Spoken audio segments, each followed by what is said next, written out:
Dua Raja-Raja pasal 3. Yoram berperang melawan Moab.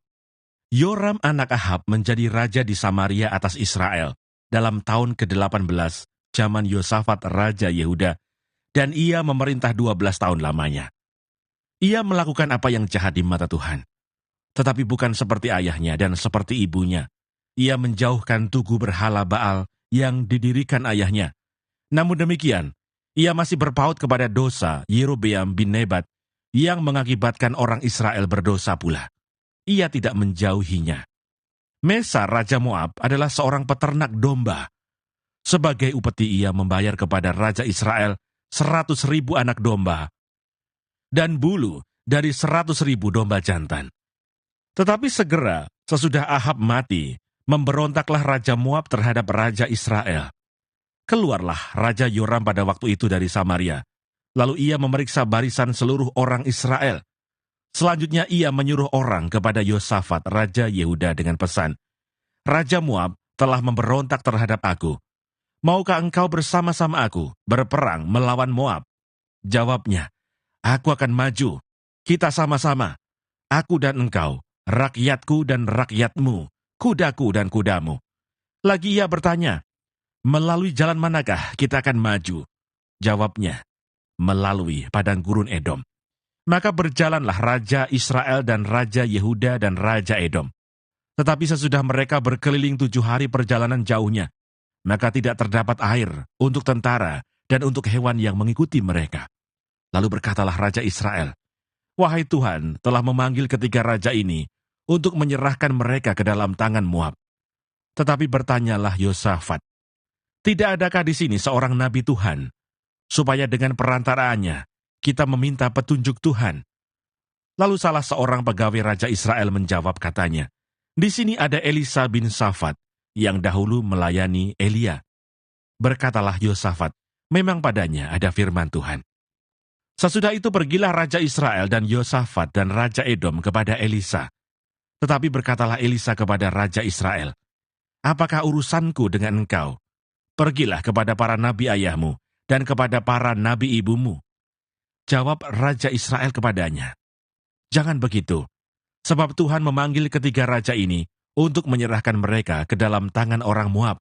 Berkatalah Elisa, demi Tuhan semesta alam yang hidup, yang di hadapannya aku menjadi pelayan, jika tidak karena Yosafat Raja Yehuda, maka sesungguhnya aku ini tidak akan memandang dan melihat kepadamu. Maka sekarang, jemputlah bagiku seorang pemetik kecapi. Pada waktu pemetik kecapi itu bermain kecapi, maka kekuasaan Tuhan meliputi dia. Kemudian berkatalah ia, beginilah firman Tuhan, biarlah di lembah ini dibuat parit-parit, sebab beginilah firman Tuhan, kamu tidak akan mendapat angin dan hujan, namun lembah ini akan penuh dengan air, sehingga kamu serta ternak sembelihan dan hewan pengangkut dapat minum. Dan itu pun adalah perkara ringan di mata Tuhan. Juga orang Moab akan diserahkannya ke dalam tanganmu. Kamu akan memusnahkan segala kota yang berkubu dan segala kota pilihan. Kamu akan menumbangkan segala pohon yang baik. Kamu akan menutup segala mata air, dan kamu akan merusakkan segala ladang yang baik dengan batu-batu. Keesokan harinya ketika orang mempersembahkan korban, datanglah dengan tiba-tiba air dari arah Edom, lalu penuhlah negeri itu dengan air. Ketika didengar seluruh orang Moab bahwa ketiga raja itu telah maju memerangi mereka, maka dikerahkanlah semua orang yang masih sanggup menyandang pedang, bahkan orang-orang yang lebih tua juga. Kemudian mereka ditempatkan di tepi perbatasan. Keesokan harinya pagi-pagi, ketika matahari bersinar atas permukaan air itu, tampaklah kepada orang Moab itu bahwa air di sebelah depannya merah seperti darah. Lalu berserulah mereka, itu darah. Tentulah raja-raja itu telah berbunuh-bunuhan, yang seorang membunuh yang lain. Maka sekarang marilah menjarah, hai orang-orang Moab. Tetapi ketika mereka sampai ke perkemahan orang Israel, maka bangkitlah orang Israel itu, lalu memukul orang-orang Moab, sehingga mereka lari dari situ. Dan makin jauhlah mereka menerobos ke dalam Moab, sambil menewaskan orang-orang Moab itu. Mereka meruntuhkan kota-kota, dan menutupi setiap ladang yang baik dengan batu. Karena setiap orang melemparkan batu ke atasnya. Mereka menutup segala mata air dan menumbangkan segala pohon yang baik, sampai hanya Kir Hareset saja yang ditinggalkan. Tetapi kota ini ditembaki oleh orang-orang pengumban dari segala penjuru. Ketika Raja Moab melihat bahwa peperangan itu terlalu berat baginya, diambilnyalah 700 orang pemegang pedang bersama-sama dia untuk menerobos ke jurusan Raja Edom, tetapi tidak berhasil. Kemudian ia mengambil anaknya yang sulung, yang akan menjadi raja menggantikan dia, lalu mempersembahkannya sebagai korban bakaran di atas pagar tembok. Tetapi kegusaran besar menimpa orang Israel, sehingga mereka berangkat meninggalkan dia dan pulang ke negeri mereka. 2 Raja-Raja pasal 4. Minyak seorang janda. Salah seorang dari istri-istri para nabi mengadukan halnya kepada Elisa sambil berseru, "Hambamu, suamiku, sudah mati dan engkau ini tahu bahwa hambamu itu takut akan Tuhan. Tetapi sekarang penagih hutang sudah datang untuk mengambil kedua orang anakku menjadi budaknya." Jawab Elisa kepadanya, "Apakah yang dapat kuperbuat bagimu? Beritahukanlah kepadaku apa-apa yang kau punya di rumah." Berkatalah perempuan itu, "Hambamu ini tidak punya sesuatu apapun di rumah, kecuali sebuah buli-buli berisi minyak." Lalu berkatalah Elisa, "Pergilah, mintalah bejana-bejana dari luar, daripada segala tetanggamu. Bejana-bejana kosong, tetapi jangan terlalu sedikit. Kemudian masuklah, tutuplah pintu, sesudah engkau dan anak-anakmu masuk. Lalu tuanglah minyak itu ke dalam segala bejana. Mana yang penuh, angkatlah." Pergilah perempuan itu daripadanya. Ditutupnyalah pintu, sesudah ia dan anak-anaknya masuk, dan anak-anaknya mendekatkan bejana-bejana kepadanya, sedang ia terus menuang. Ketika bejana-bejana itu sudah penuh, berkatalah perempuan itu kepada anaknya, "Dekatkanlah kepadaku sebuah bejana lagi." Tetapi jawabnya kepada ibunya, "Tidak ada lagi bejana." Lalu berhentilah minyak itu mengalir.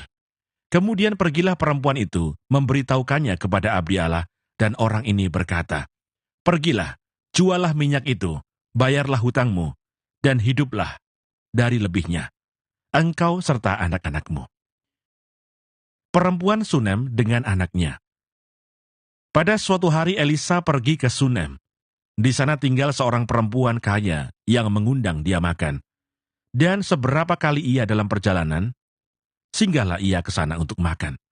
Berkatalah perempuan itu kepada suaminya, "Sesungguhnya aku sudah tahu bahwa orang yang selalu datang kepada kita itu adalah abdi Allah yang kudus. Baiklah kita membuat sebuah kamar atas yang kecil, yang berdinding batu, dan baiklah kita menaruh di sana baginya sebuah tempat tidur, sebuah meja, sebuah kursi, dan sebuah kandil. Maka apabila ia datang kepada kita, ia boleh masuk ke sana." Pada suatu hari datanglah ia ke sana, lalu masuklah ia ke kamar atas itu, dan tidur di situ. Kemudian berkatalah ia kepada Gehasi, bujangnya, "Panggillah perempuan Sunem itu." Lalu dipanggilnyalah perempuan itu, dan dia berdiri di depan Gehasi. Elisa telah berkata kepada Gehasi, "Cobalah katakan kepadanya, sesungguhnya engkau telah sangat bersusah-susah seperti ini untuk kami. Apakah yang dapat kuperbuat bagimu? Adakah yang dapat kubicarakan tentang engkau kepada raja atau kepala tentara?" Jawab perempuan itu, "Aku ini tinggal di tengah-tengah kaumku." Kemudian berkatalah Elisa, "Apakah yang dapat kuperbuat baginya?" Jawab Gehasi, ia tidak mempunyai anak, dan suaminya sudah tua." Lalu berkatalah Elisa, "Panggillah dia." Dan sesudah dipanggilnya, berdirilah perempuan itu di pintu. Berkatalah Elisa, "Pada waktu seperti ini juga, tahun depan, engkau ini akan menggendong seorang anak laki-laki." Tetapi jawab perempuan itu, "Janganlah tuanku, ya abdi Allah, janganlah berdusta kepada hambamu ini." Mengandunglah perempuan itu, lalu melahirkan seorang anak laki-laki pada waktu seperti itu juga, pada tahun berikutnya, seperti yang dikatakan Elisa kepadanya. Setelah anak itu menjadi besar, pada suatu hari keluarlah ia mendapatkan ayahnya di antara penyabit-penyabit gandum. Tiba-tiba menjeritlah ia kepada ayahnya, "Aduh, kepalaku, kepalaku!" Lalu kata ayahnya kepada seorang bujang, "Angkatlah dia dan bawa kepada ibunya." Diangkatnyalah dia dibawanya pulang kepada ibunya. Duduklah dia di pangkuan ibunya sampai tengah hari, tetapi sesudah itu matilah dia. Lalu naiklah perempuan itu, dibaringkannyalah dia di atas tempat tidur abdi Allah itu, ditutupnyalah pintu dan pergi, sehingga anak itu saja di dalam kamar. Sesudah itu ia memanggil suaminya serta berkata, "Suruh kepadaku salah seorang bujang dengan membawa seekor keledai betina. Aku mau pergi dengan segera kepada abdi Allah itu, dan akan terus pulang." Berkatalah suaminya, "Mengapakah pada hari ini engkau hendak pergi kepadanya? Padahal sekarang bukan bulan baru dan bukan hari Sabat." Jawab perempuan itu, "Jangan khawatir." Dipelanainyalah keledai itu dan berkatalah ia kepada bujangnya, "Tuntunlah dan majulah, jangan tahan-tahan aku dalam perjalananku, kecuali apabila aku katakan kepadamu." Demikianlah perempuan itu berangkat dan pergi kepada abdi Allah di Gunung Karmel. Segera sesudah abdi Allah itu melihat dia dari jauh, berkatalah ia kepada Gehasi bujangnya, "Lihat perempuan Sunem itu datang." Larilah menyongsongnya dan katakanlah kepadanya, "Selamatkah engkau? Selamatkah suamimu? Selamatkah anak itu?" Jawab perempuan itu, "Selamat." Dan sesudah ia sampai ke gunung itu, dipegangnyalah kaki abdi Allah itu, tetapi Gehasi mendekat hendak mengusir dia. Lalu berkatalah abdi Allah, "Biarkanlah dia, hatinya pedih. Tuhan menyembunyikan hal itu daripadaku, tidak memberitahukannya kepadaku."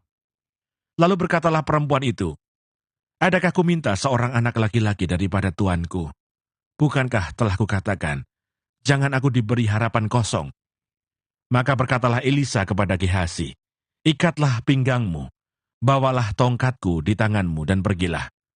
Apabila engkau bertemu dengan seseorang, janganlah beri salam kepadanya. Dan apabila seseorang memberi salam kepadamu, janganlah balas dia. Kemudian taruhlah tongkatku ini di atas anak itu."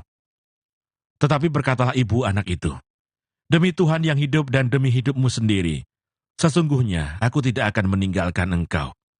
Lalu bangunlah Elisa dan berjalan mengikuti perempuan itu.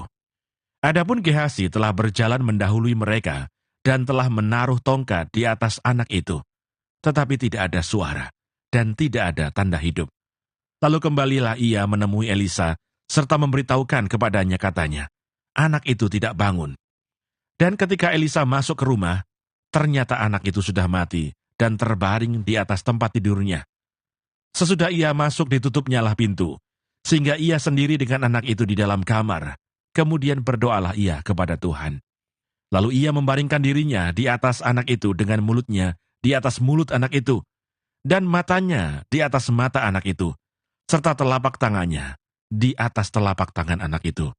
Dan karena ia meniarap di atas anak itu, maka menjadi panaslah badan anak itu.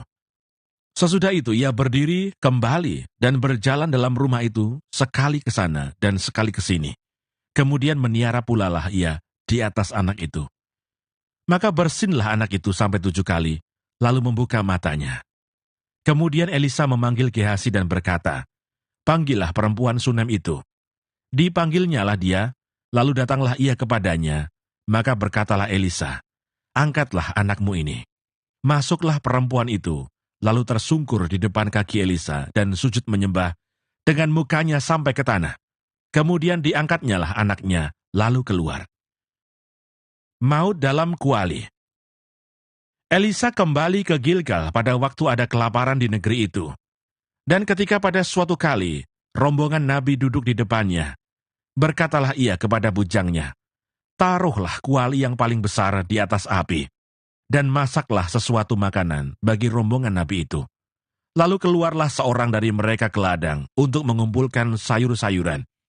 Ia menemui pohon sulur-suluran liar dan memetik daripadanya labu liar, serangkul penuh dalam jubahnya.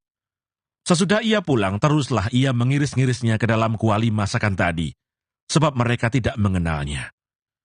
Kemudian dicedoklah dari masakan tadi bagi orang-orang itu untuk dimakan, dan segera sesudah mereka memakannya, berteriaklah mereka serta berkata, "Maut ada dalam kuali itu, hai abdi Allah," dan tidak tahan mereka memakannya. Tetapi berkatalah Elisa, "Ambillah tepung." Dilemparkannyalah itu ke dalam kuali serta berkata, Cedoklah sekarang bagi orang-orang ini, supaya mereka makan. Maka tidak ada lagi sesuatu bahaya dalam kuali itu. Memberi makan 100 orang. Datanglah seseorang dari Baal Salisa dengan membawa bagi abdi Allah roti hulu hasil, yaitu 20 roti jelai serta gandum baru dalam sebuah kantong. Lalu berkatalah Elisa, "Berilah itu kepada orang-orang ini supaya mereka makan." Tetapi pelayannya itu berkata, "Bagaimanakah aku dapat menghidangkan ini di depan 100 orang?" Jawabnya, "Berikanlah kepada orang-orang itu, supaya mereka makan. Sebab beginilah firman Tuhan, orang akan makan, bahkan akan ada sisanya." Lalu dihidangkannyalah di depan mereka, maka makanlah mereka dan ada sisanya, sesuai dengan firman Tuhan. 2 Raja-Raja pasal 5. Naaman disembuhkan. Naaman, panglima Raja Aram, adalah seorang terpandang di hadapan tuannya dan sangat disayangi, sebab oleh dia Tuhan telah memberikan kemenangan kepada orang Aram. Tetapi orang itu, seorang pahlawan tentara, sakit kusta. Orang Aram pernah keluar bergerombolan dan membawa tertawan seorang anak perempuan dari negeri Israel. Ia menjadi pelayan pada istri Naaman. Berkatalah gadis itu kepada nyonyanya, "Sekiranya tuanku menghadap nabi yang di Samaria itu, maka tentulah nabi itu akan menyembuhkan dia dari penyakitnya." Lalu pergilah Naaman memberitahukan kepada tuannya, katanya, "Begini-beginilah dikatakan oleh gadis yang dari negeri Israel itu." Maka jawab Raja Aram, "Baik, pergilah, dan aku akan mengirim surat kepada Raja Israel." Lalu pergilah Naaman dan membawa sebagai persembahan 10 talenta perak dan 6.000 shikal emas dan 10 potong pakaian. Ia menyampaikan surat itu kepada Raja Israel yang berbunyi, "Sesampainya surat ini kepadamu, maklumlah kiranya, bahwa aku menyuruh kepadamu Naaman pegawaiku, supaya engkau menyembuhkan dia dari penyakit kustanya." Segera sesudah Raja Israel membaca surat itu, dikoyakkannyalah pakaiannya serta berkata, "Allahkah aku ini, yang dapat mematikan dan menghidupkan, sehingga orang ini mengirim pesan kepadaku, supaya kusembuhkan seorang dari penyakit kustanya? Tetapi sesungguhnya, perhatikanlah dan lihatlah, ia mencari gara-gara terhadap aku." Segera sesudah didengar Elisa, abdi Allah itu, bahwa Raja Israel mengoyakkan pakaiannya, dikirimnyalah pesan kepada Raja bunyinya, "Mengapa engkau mengoyakkan pakaianmu? Biarlah ia datang kepadaku, supaya ia tahu bahwa ada seorang nabi di Israel." Kemudian datanglah Naaman dengan kudanya dan keretanya, lalu berhenti di depan pintu rumah Elisa. Elisa menyuruh seorang suruhan kepadanya mengatakan, "Pergilah mandi 7 kali dalam sungai Yordan, maka tubuhmu akan pulih kembali, sehingga engkau menjadi tahir." Tetapi pergilah Naaman dengan gusar sambil berkata, "Aku sangka bahwa setidak-tidaknya ia datang keluar dan berdiri memanggil nama Tuhan Allahnya, lalu menggerak-gerakkan tangannya di atas tempat penyakit itu, dan dengan demikian menyembuhkan penyakit kustaku. Bukankah Abana dan Parpar, sungai-sungai Damsyik, lebih baik dari segala sungai di Israel? Bukankah aku dapat mandi di sana dan menjadi tahir?" Kemudian berpalinglah ia dan pergi dengan panas hati. Tetapi pegawai-pegawainya datang mendekat serta berkata kepadanya, "Bapak, seandainya nabi itu menyuruh perkara yang sukar kepadamu, bukankah Bapak akan melakukannya?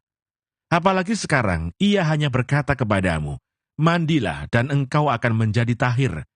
Maka turunlah ia membenamkan dirinya 7 kali dalam sungai Yordan, sesuai dengan perkataan abdi Allah itu.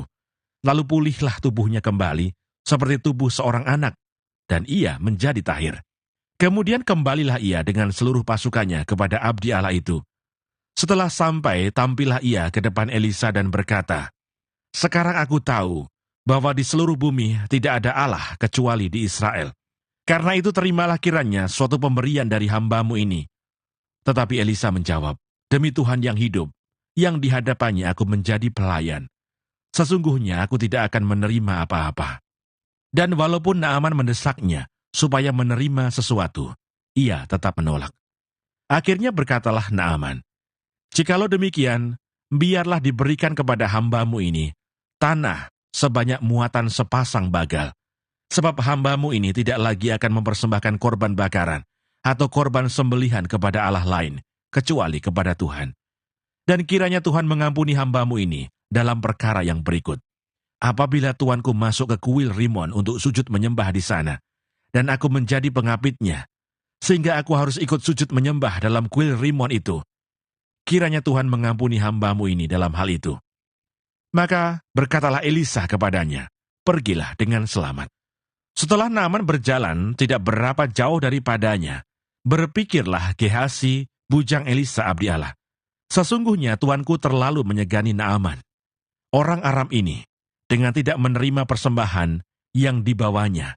Demi Tuhan yang hidup, sesungguhnya aku akan berlari mengejar dia, dan akan menerima sesuatu daripadanya. Lalu Gehasi mengejar Naaman dari belakang. Ketika Naaman melihat ada orang berlari-lari mengejarnya, turunlah ia dengan segera dari atas kereta untuk mendapatkan dia dan berkata, "Selamat." Jawabnya, "Selamat. Tuanku Elisa menyuruh aku mengatakan, baru saja datang kepadaku 2 orang muda dari pegunungan Efraim, dari antara rombongan Nabi. Baiklah berikan kepada mereka setalenta perak dan 2 potong pakaian." Naaman berkata, "Silakan, ambillah 2 talenta." Naaman mendesak dia dan membungkus 2 talenta perak dalam 2 pundi-pundi dan 2 potong pakaian, lalu memberikannya kepada 2 bujangnya. Mereka ini mengangkut semuanya di depan Gehasi. Setelah mereka sampai ke bukit, disambutnyalah dari tangan mereka, disimpannya di rumah, dan disuruhnya kedua orang itu pergi. Maka pergilah mereka. Baru saja Gehasi masuk dan tampil ke depan tuannya. Berkatalah Elisa kepadanya, "Dari mana, Gehasi?" Jawabnya, "Hamba-Mu ini tidak pergi kemana-mana." Tetapi kata Elisa kepadanya, "Bukankah hatiku ikut pergi ketika orang itu turun dari atas keretanya mendapatkan engkau? Maka sekarang, engkau telah menerima perak dan dengan itu dapat memperoleh kebun-kebun, kebun zaitun, kebun anggur, kambing domba, lembu sapi, budak laki-laki dan budak perempuan. Tetapi penyakit kusta Naaman akan melekat kepadamu dan kepada anak cucumu untuk selama-lamanya." Maka keluarlah Gehasi dari depannya dengan kena kusta, putih seperti salju.